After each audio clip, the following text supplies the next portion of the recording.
Et bonjour à tous, mon nom est François Letarte, bienvenue sur ma chaîne JDR D30, une chaîne consacrée aux jeux de rôle sur table, vie de rôliste, bilan, jeux de rôle jeunesse, fadette, mardi midi.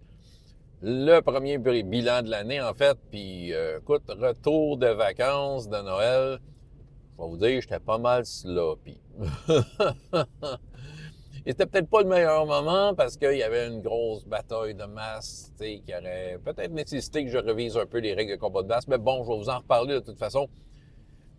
Parce que on a entamé ça, puis ils ont pas mal eu des avantages, les joueurs, sur l'armée qui était vraiment plus nombreuse. Je vais vous expliquer ce qui s'est passé.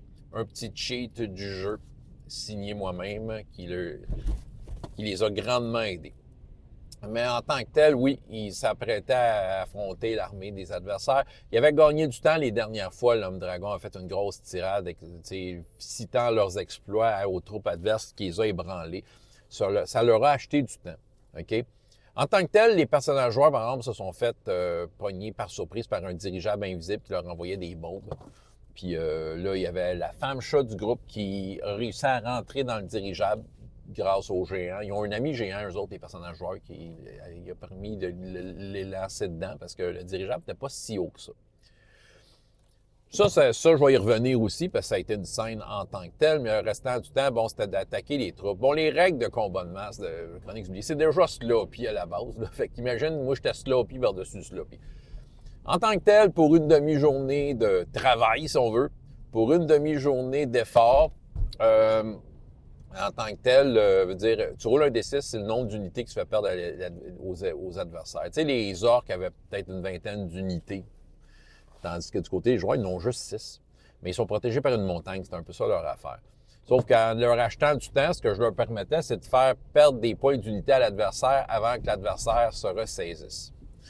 Il y a un nouveau joueur, homme-loup, qui est là, puis lui, dans le fond, il essaie de rallier les hommes lézards qui sont de leur côté aux personnages joueurs, dire « Hey, on va faire une pluie de flèches sur les ennemis. » Fait que je dis « Ben, OK, tu vas avoir le droit de faire un test, tu sais, le dé pour les points d'unité que tu fais perdre. » Correct. Normalement, c'est D6, mais vu que c'était le joueur vedette, il avait le D30. C'est là mon cheat.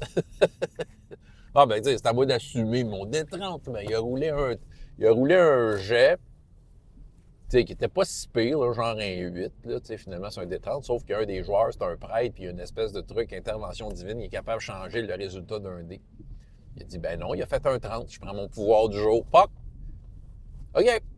Fait que 30, ça veut dire que là, il a quasiment wipé l'ennemi. OK, narrativement, malgré qu'en termes de règles de stratégie, c'était pas mal bâclé, là. Mais c'est correct, tu sais, moi, j'accepte le résultat, là. Puis, tu sais, narrativement, ça s'explique. Tu sais, le Dracide avec ses flammes est arrivé, c'est celui qui a fait le speech. Il s'était approché d'eux, en fait, la dernière fois, craché ses flammes sur des troupes. Ça leur a fait peur. Ils ont eu de la misère à suivre les ordres, à se ressaisir. Puis là, soudainement, ils se font tirer des flèches. Bon, on s'entend, éliminer des unités, il y en a de morts, il y en a qui fuient, c'est un peu ça. Ils sont plus dans la bataille. Que là, les ennemis t'ont un peu embêté. Ils ont quand même un tyrannosaure de leur côté qui a croqué le Dracide. Puis, c'est ça, le Dracide était bien mal pris. Il a tiré une boule de feu dans sa gueule pour qu'il le lâche, mais il n'est pas sorti d'affaire, tu sais. Euh, c'est pas mal ça, écoute. Puis, tu sais, il y en a qui ont essayé toutes sortes de tentatives de tirer dans les yeux du dinosaure. Tu sais, il y a toutes sortes de choses qui se sont passées. Mais la femme chat, elle, j'avais fait une description par Teams, un peu de ce qu'elle voyait dans le dirigeable. Puis un peu la scène. Puis dans le fond, elle dit, moi, j'enlève la bombe aux gnomes, parce qu'il y a des gnomes là-dedans qui se préparent à larguer une bombe. Surtout qu'elle allait larguer une bombe sur les hommes lézards et le nouveau homme-loup qui n'a pas beaucoup de points de vie, il est juste niveau 2. Fait que c'est ça. Ça les aurait wipés. Fait que, moi, je leur enlève la bombe. Fait que là, ça a été un échange de coups. La femme chat a fait un naturel, ce qui l'a fait que ça s'est enfargé. Il y a des orques qui étaient à bord du dirigeable qui ont donné des coups d'épée pendant qu'elle était à terre. Sauf que ça a quand même retardé le gnome parce qu'il a été surpris par la présence de la femme chat. Il faut dire que les gnomes sont pas trop complices là-dedans. Là. En tout cas, il y a quelque chose d'un peu pas clair là-dedans. Puis, tu sais, reste que ça l'a retardé. Fait qu'elle a réussi après, à coup de bons jets, tout ça, de pogner la bombe. Et au lieu qu'elle tombe dans le truc pour larguer, elle l'a lancé dans le dirigeable, plus loin, pété dans le dirigeable.